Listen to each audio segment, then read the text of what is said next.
Good Wednesday afternoon, guys. My name is Jerry Miller. Welcome to the second day of December. Thank you for joining us. We're live in Charlottesville, the Commonwealth, the country, and the world on the I Love CVille show. Today's program, locked and loaded and absolutely fantastic. Vaccine news, December, in a couple of weeks. Maybe some vaccinations hitting the Commonwealth of Virginia and the United States. That is cause for optimism. I'm an optimistic individual. A cause for concern for many small and medium-sized business owners today is a press conference that will be held at the governor's house at 2 o'clock today. The speculation is Governor Ralph Northam is about to pull us back into more restrictions. We'll analyze that press conference. We'll discuss some of the things you can do to manage those restrictions, and we'll tell you what Campbell County, Virginia is doing. They're basically saying, screw you, Ralph Northam. This is what we're going to do, and it's the exact opposite of what you want. Campbell County is going to be in the spotlight. Albemarle County leadership, including the Board of Supervisors, has open-armed embraced medical cannabis for Albemarle County. That story coming up. Expect perhaps a medical cannabis facility on Avon Extended. And folks, I need to emphasize this to you. I relay some of the experiences I have as the owner of an advertising agency on this program. It's authentic, it's genuine, it's the stuff that transpires to me every day. Now, for the second time in 2020, two individual teams of entrepreneurs have met with me in my building on Market Street, the Macklin building, about potentially rolling out a cannabis business in the next 24 months. This is gaining tremendous momentum. Both these models that were pitched to me are very well financially backed. Money is not their concern. Their concern? Acceptance. Acceptance. We'll have that story for you on today's program. Casinos are making progress in Richmond. The city of Richmond is rolling out a survey polling residents of the capital of Virginia, asking them their take on a casino. 3 different companies have pitched to Richmond leadership the positives of rolling out some kind of gambling brick-and-mortar point of sale in Richmond, Virginia. Remember, the governor has said 5 localities in the Commonwealth will have brick-and-mortar gambling casinos soon. Could Richmond be one? Only time will tell. This leads me to this question. Are you ready for it?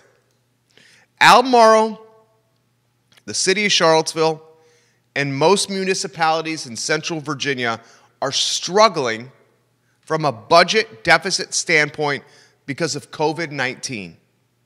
We've seen cities all over Virginia embrace, welcome, and roll out the red carpet for casinos and for cannabis and the incremental revenue that comes with both.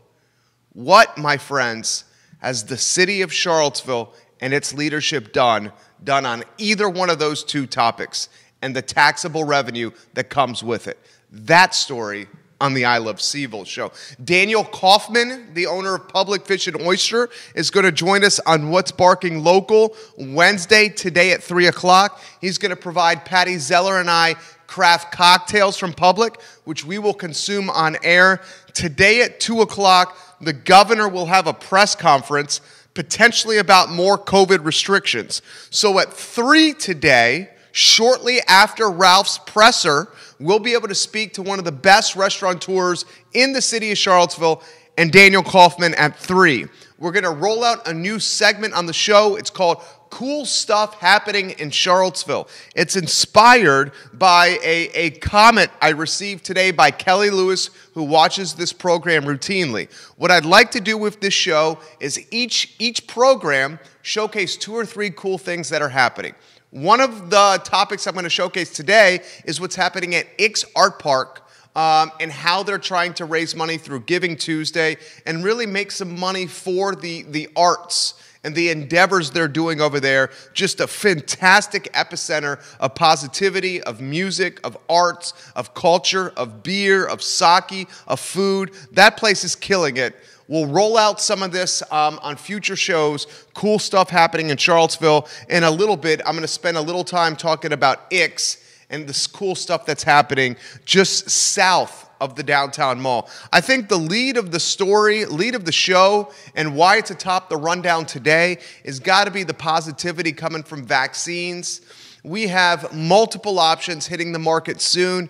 In fact, we can expect this month potentially 10% of Virginia to potentially have this vaccine at their disposal. Of course, the vaccination is going to go to frontline, the vulnerable population, senior centers, nursing homes, nurses, frontline workers, as it should. That's positive news.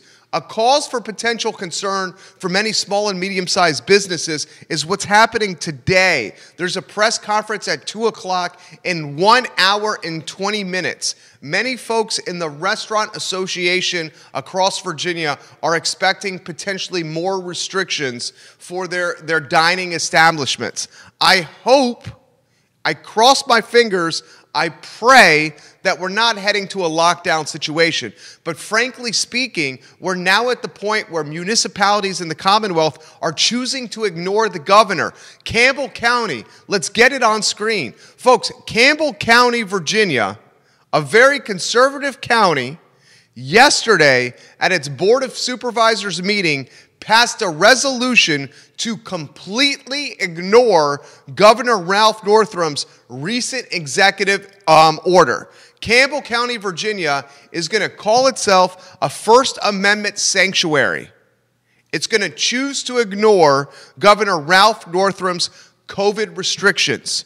More expected today at 2 o'clock in 1 hour and 20 minutes. So I would not be surprised if you saw more municipalities in this Commonwealth choose to follow the Campbell County path. You have a number of small and medium-sized businesses that are saying, if you restrict us even further, we can't help but shut our doors down and close forever. So one of the first in very public fashion, Campbell County and its Board of Supervisors have straight up said, no, we will ignore the governor. This will remain a First Amendment sanctuary municipality. We will run this municipality as our leadership sees fit to run. That includes the police not enforcing the governor's restrictions. We'll follow if more of that behavior is on the horizon in Virginia. Folks, this was a headline in every media outlet today, certainly in the Daily Progress. We've been covering it on this program for most of 2020, and that's Albemarle County leadership, and if you could get that on screen for us, Judah Wickhauer, welcoming and embracing cannabis in a medical facility to the county of Albemarle. If the facility becomes a reality, it would happen down Avon Extended, right past the city line, Avon Extended. This type of facility could also potentially be coming to Fluvanna County and to Nelson County. Albemarle and its Board of Supervisors sent letters of support to a committee with the Virginia Board of Pharmacy for an application for Holistic Virginia LLC to operate a pharmaceutical processing facility in Albemarle on Avon Extended. Folks, I'm going to read a quote from the chair of the Board of Supervisors and Ned Galloway about what's happening. I'm going to read this verbatim. It was in the Daily Progress. All right. Ned Galloway.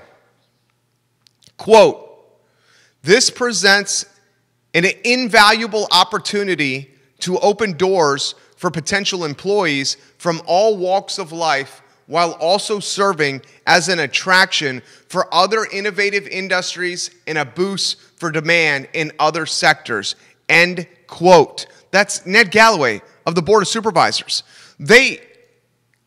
The county is openly embracing this, welcoming it, if not courting, seducing, and romanticizing medical cannabis. So much so that this facility was initially planned for our district in another location. It was initially approved for Staunton.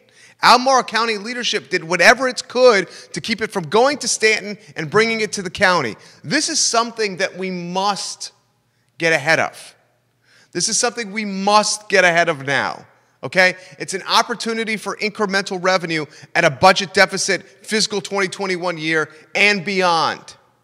Okay? I would like to see leadership in the city of Charlottesville get ahead of these two C's, casinos and cannabis, because they're competitors, and the competitors to the city of Charlottesville are municipalities around Virginia that are also looking for revenue for budget deficits. The competitors of the city of Charlottesville are well ahead of us. Charlottesville City and the two C's that are going to drive incremental revenue for taxes. Well ahead of us. Okay? So Albemarle County, otherwise conservative, openly courting Holistic Virginia, a medical cannabis company, for a facility that could be down Avon Extended right past the city of Charlottesville line. This will gain more momentum. I promise you. Now let's go to a story that was expected, but a bummer. You talk about leaving a sour taste in the mouths of people. Listen to this story. The owners of the mall in Staunton, the Staunton Mall, big mall, one time an awesome mall. Of course, like a lot of malls, a shadow of its former self. The Staunton Mall recently sold to a new owner, okay? And these new owners, like a lot of owners of malls, are trying to figure out what the future is of this huge structure, especially during a COVID-19 landscape, especially during a time when people are using Prime and the internet to buy goods and not necessarily going into malls to do shopping like they once did 20 years ago. I mean, I talk about this on the show. When I was growing up, the mall, Patrick Henry Mall in Newport News, when I was growing up, that was the spot. Mom and Dad would drop you off. You would meet your buddies at the food court. You'd walk around the mall, the food court. Maybe you get some chicken nuggets from Chick-fil-A. Maybe you get some Panda Express. Maybe you get a slice from Sbarro's. Maybe you get the ice cream of the future, Dippin' Dots. And you carry the ice cream of the future around in your hand while you're walking with your buddies, checking out Babes, going into Foot Locker, going into the Sunglass Hut, whatever it may be. That was the spot. Now, not so much. The owners of the Staunton Mall, the new owners, recently, and by recently, I mean on November 24th, that is right before Thanksgiving. I mean, you talk about a crappy move here. On November 24th, Thanksgiving was the 26th. On the 24th, the new owners of the mall wrote letters to the current tenants of the mall and said, you have 30 days to get the hell out of our mall because we're going to evict you if you're here any longer. Now, those tenants are month to month, so you can make the point, okay, they didn't have a long-term lease, they're month to month, yada, yada, et cetera, but you do it 2 days before Thanksgiving, and you make the tenants leave on December 24th, Christmas Eve? You don't even give them through the month of December to get out of the mall? And some of these month-to-month tenants in the Staunton Mall, they were doing remodels and renovation work to try to have their businesses locked and loaded for the Christmas spending season.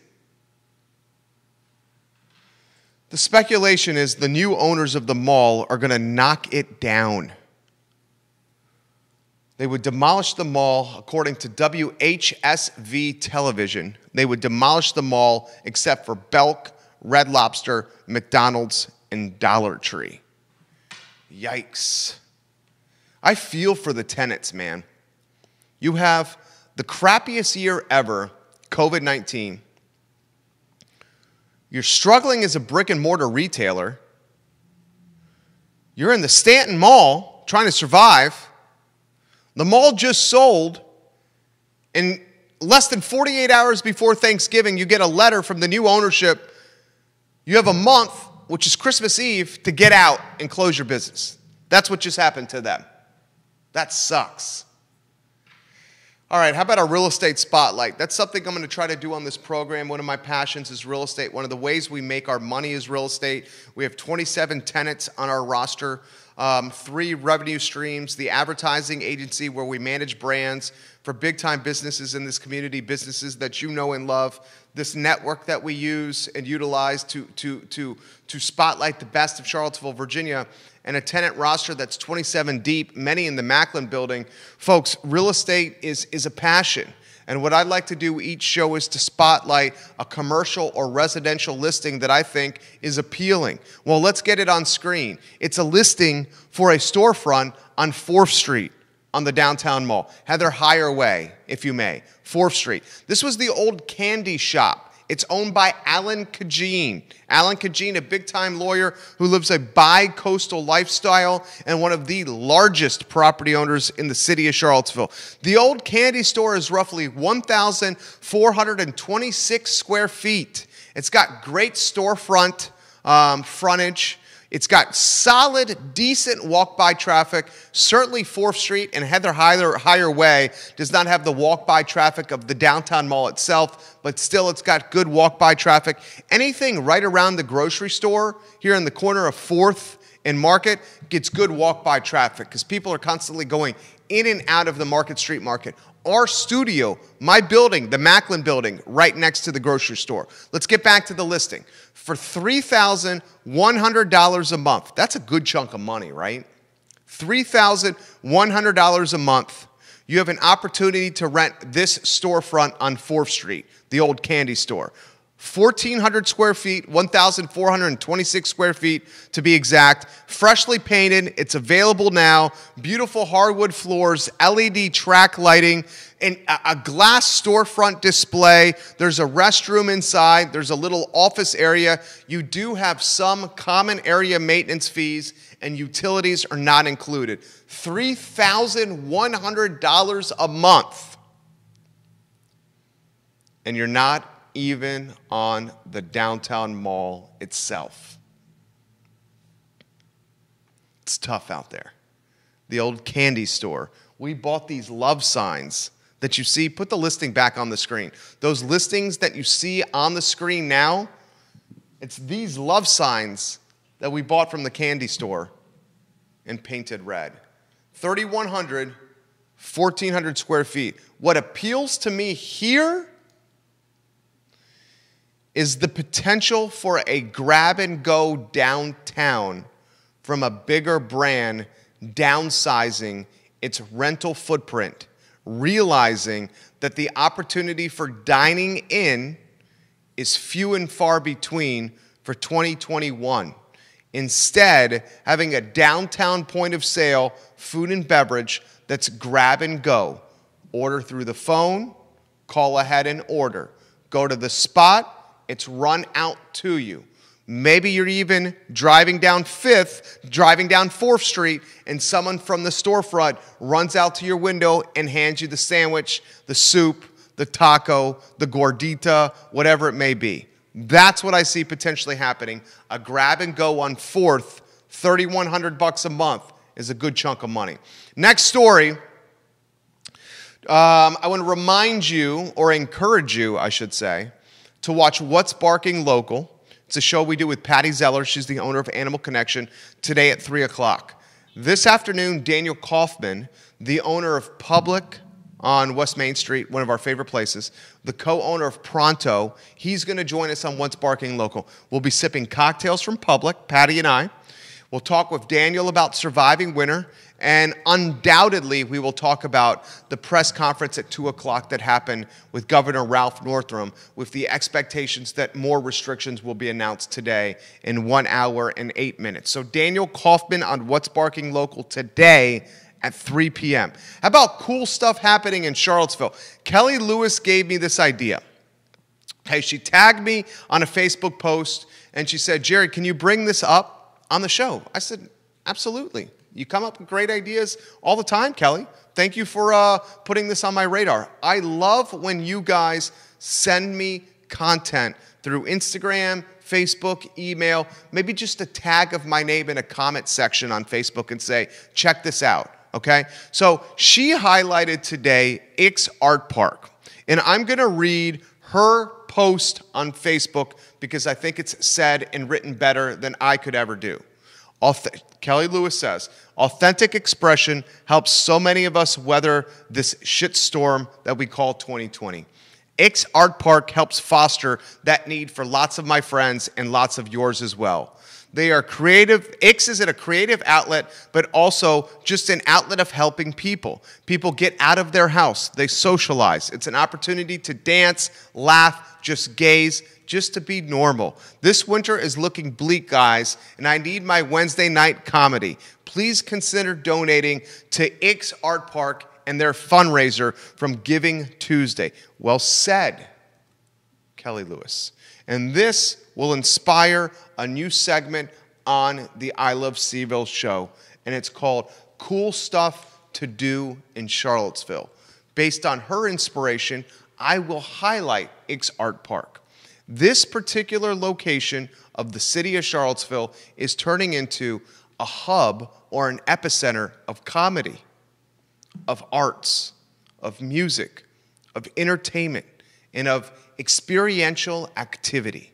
Susan Krischel, the executive director of Ix Art Park, and Brian Weimer, the wizard of Ix, are doing a phenomenal job of offering content and programming and material that appeals to all demographics of people: rich, poor, black, white, Puerto Rican, Haitian, upper class, lower class, middle class, whatever it may be. You can find something that you can embrace, and you can find something that you can find entertaining or moving or soul-touching at Ix. Okay? So on a given Tuesday in a week where we're spotlighting and donating to so many nonprofits and charities, and one thing that I think is flying under the radar in the city of Charlottesville, so many of our nonprofits and our charitable organizations need money from the city itself. Unfortunately, a spare dollar or two just is not in the coffers anymore because of COVID. And unfortunately, I think 2021, we will see many of the charities and nonprofits we love crumble and collapse because they don't have the working revenue to manage their day-to-day overhead. Ix is one we cannot allow to fall victim of this trap. It means too much to this community. Well done, Kelly Lewis, for putting this on my radar. The next topic I want to cover on this program, folks, I think we need to start realizing that high school sports likely will not be a reality this winter. Okay? We have school districts stopping, halting, temporarily, permanently all over Virginia. Rockbridge County, if you can get it on screen for us, Judah Wickhauer, Rockbridge County called a temporary halt to high school sports-related activities. Henrico County has canceled winter sports altogether. Right now, what's happening is the high school sports and the school systems are disallowing parents in stands. The next step is the cancellation of winter sports in totality. The ramifications of canceling winter sports are unknown. I've emphasized on this program that many sophomores, juniors, and seniors in high school will not have the college recruiting exposure they once had. No, this will not impact the 6'8" basketball player that could jump out of the gym, could stroke it from downtown, or has handles for days. That particular athlete has no problem getting attention. It's called social media in AAU basketball. He or she will be fine. It's the athlete that goes to Division II.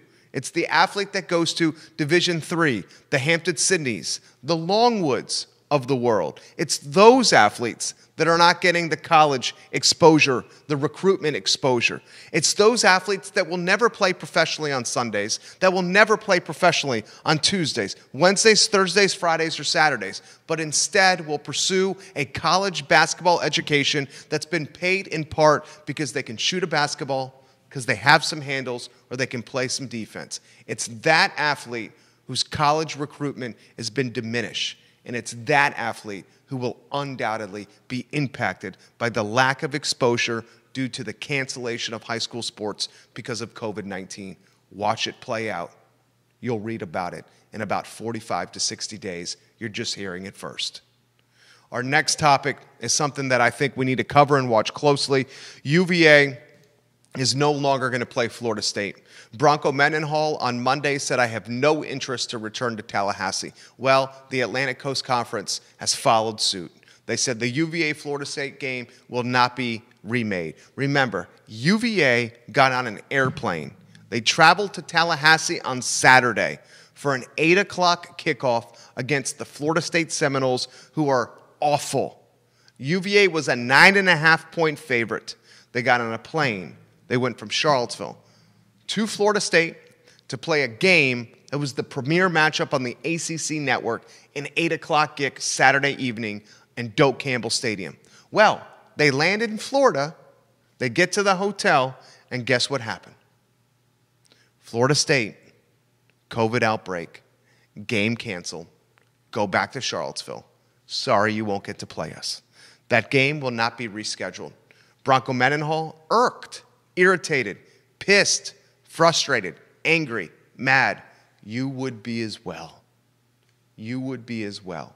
The University of Virginia has Boston College and Virginia Tech left on the docket. Boston College this Saturday in Scott Stadium here in Charlottesville. A really good opportunity to finish the season 6-4 if you can beat Boston College and Virginia Tech. That game against the Hokies on the last regular season matchup of the year is going to mean something.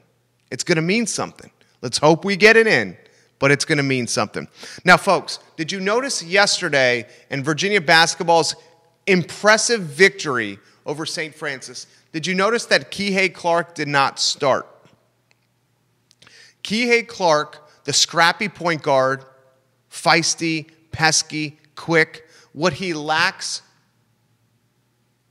from height, he makes up with fight. Okay? Kihei Clark is the definition of it's not the size of the dog that matters, but the fight in the dog that matters. That's Kihei Clark. He didn't start yesterday. Did you guys notice that? He's had it's early in the season. We haven't had exhibition games yet. But he's had a tough little start to the season so far, Kihei Clark. Do I expect him to turn it around? Absolutely. Dude's a winner. Dude's a stud. Dude's got a national championship. Dude is a beast. He's got a new hairdo. Kihei Clark. He didn't start yesterday. There's a guy on UVA's roster that is a very talented, very, very, very talented point guard, and that's this Reese Beekman kid. Okay? He's got height. He's 6'3". He's from Baton Rouge, Louisiana. He's about bone 74, and Reese has not committed a turnover this season. He's pushing Kihei Clark at the 1. And you know what? That's good for everybody because Kihei played too many minutes last year. Did you know against St. Francis, UVA beat this team 76-51 yesterday? Did you know that Tony Bennett played 5, 6, 7, 8, 9, 10, 11, 12, 13, 14, 15, 16 players? 16 players. In fact, 1, 2, 3, 4, 5, 6, 11 of those 16 got double-digit minutes. This Tony Bennett men's basketball team is so freaking deep. I mean, at some positions, they go 3 deep. 3 deep. I'm going to stay by the statement I made about a month ago. You're looking at if the team and if the season can stay healthy, if we can manage COVID-19, you're looking at a national championship contender here. Virginia's 15 in the AP Top 25. 15 in the AP Top 25. We should give some love to the Hokies. Virginia Tech is 16 in the AP Top 25. Okay? And how about this? Get it on screen. The University of Richmond Spiders, after an upset over Kentucky in Lexington, the Richmond men's basketball team is ranked in the top 25 at number 19 right now. The team's 60 miles down the road from us. So you have UVA at 15, Hokies at 16, and the University of Richmond Spiders at 19. Now, Richmond got some bad news today. Bad news out of Richmond and the Spiders men's basketball program.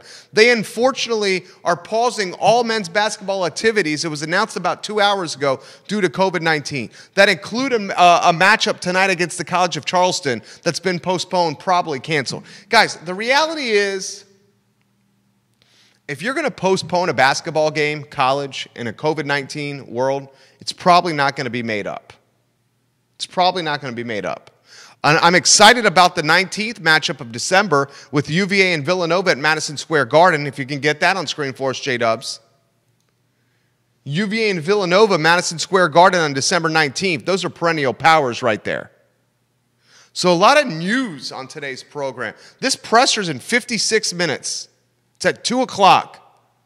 That press conference, my prediction, potential more restrictions for this Commonwealth.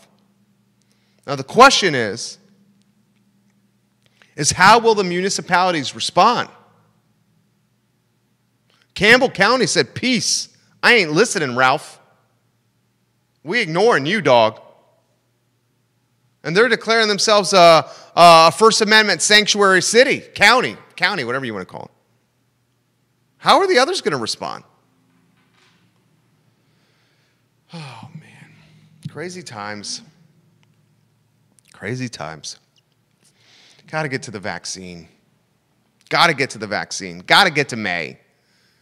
If you're a small or medium-sized business owner, do whatever you humanly can to get to May. Get to May. Get to warmer months in the spring. Don't miss Daniel Kaufman today, 3 o'clock on What's Barking Local. Me and Patty Zeller are going to chat with the owner of Public Fish and Oyster, stand-up guy. He's going to drop off some cocktails for us to drink. I'm excited to chat with Daniel.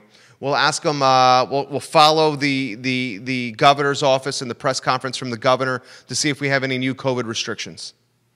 We'll announce them on the Daily Digest today at 5 o'clock. All your news, 5 o'clock, 5 days a week, Monday through Friday, 5 minutes or less. The I Love CVille Daily Digest. If we have more restrictions, I will update them in the Daily Digest at 5 p.m. So a lot of programming left on the network, including Patty Zeller of Animal Connection at 3 o'clock. She's hosting photos for kids, for Santa, for animals, for parents, safe, social distance, Animal Connection, X Park, Santa Pictures this holiday. She's rising to the occasion. Kaufman, Daniel, 3 o'clock, What's Barking Local. Guys, great content on the I Love CVille network today. You see what we're trying to do. Local, local, local, and local. My name is Jerry Miller. You guys have a good afternoon. Thank you for joining us. Dude, I think he's going to take us back restriction-wise. Do you think that's what he's going to do?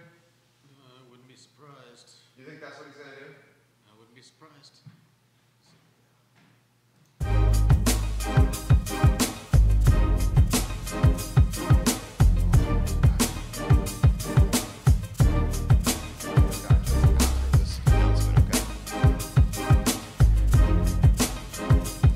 The copy in.